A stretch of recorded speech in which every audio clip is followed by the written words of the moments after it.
Welcome, Vault Dwellers, Sergibit here. Welcome to my first Fallout 4 Permadeath Survival playthrough. In this run, I'll be using Fallout 4 with all DLCs, Anniversary Edition and most of the creation bundles. Also, this is a modded playthrough. This video will solve some of the questions about the playthrough, although some of them will be explained in the future.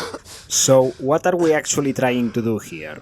The main goal is to complete the story of my version of Nate, a story that will keep evolving as the run progresses. I'm going to divide it into 3 very specific acts.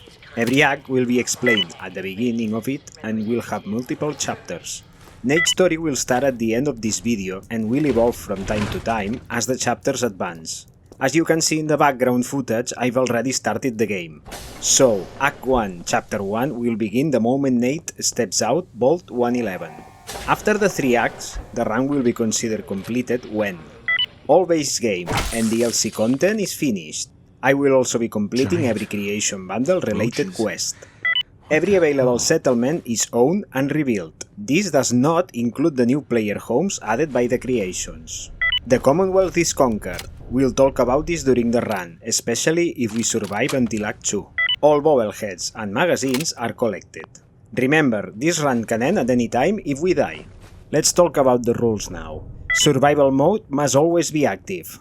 Since this is a permadeath run, I will allow myself to save without needing a bed. Deaths caused by game bugs will not count. I will not scrap nor use items from the player homes added in the creation bundle. I will only be looting them, complete the missions and forget about them. Companions can only be used to earn their perks. After that, they cannot be used again. Robot companions are allowed throughout the entire playthrough, including Ada and Codsworth. Dogmeat will be joining us most of the run. New companions from the creations will be discussed in Act 2. Now let's discuss the creation bundle. I didn't add paint jobs, power armor skins, dog skins or VR pods. I also haven't tested every single creation available. If something feels wildly out of place, I will remove it. If you spot something off, drop it in the comments and we'll sort it out together. Now let's get into the mods, since some of them are very important to mention.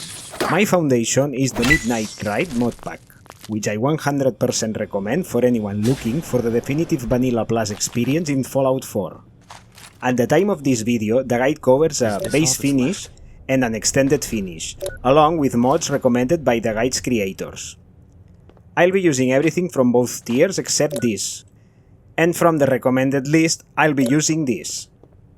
After several test playthroughs, I added extra mods to smooth out the experience and add a little spice. Most are straightforward, but let me walk you through the ones worth talking about since they might be controversial. Journey brings fast travel back to survival mode, but only between linked settlements. Think of it like caravans in Skyrim, lore-friendly and earned. We'll still be walking into danger constantly, don't worry. Salvage beacons. My personal favorite. To rebuild the Commonwealth, this mod is practically a necessity. Lore-friendly and an absolute lifesaver. Easy hacking. Look, I respect the minigame, but I do not want to do it anymore. This mod lets me skip it. In exchange, I'll pick up rank 4 of the hacker perk as soon as it is available. Fair trade. No negative affinity and no affinity cooldown. This mod dramatically speeds up companion relationships. It sounds like cheating, but remember that some of their best perks are quest locked anyway. Loot detector. Useful, perk gated and balanced. I will only be using some functions that I will explain in the playthrough. No more EXP for crafting.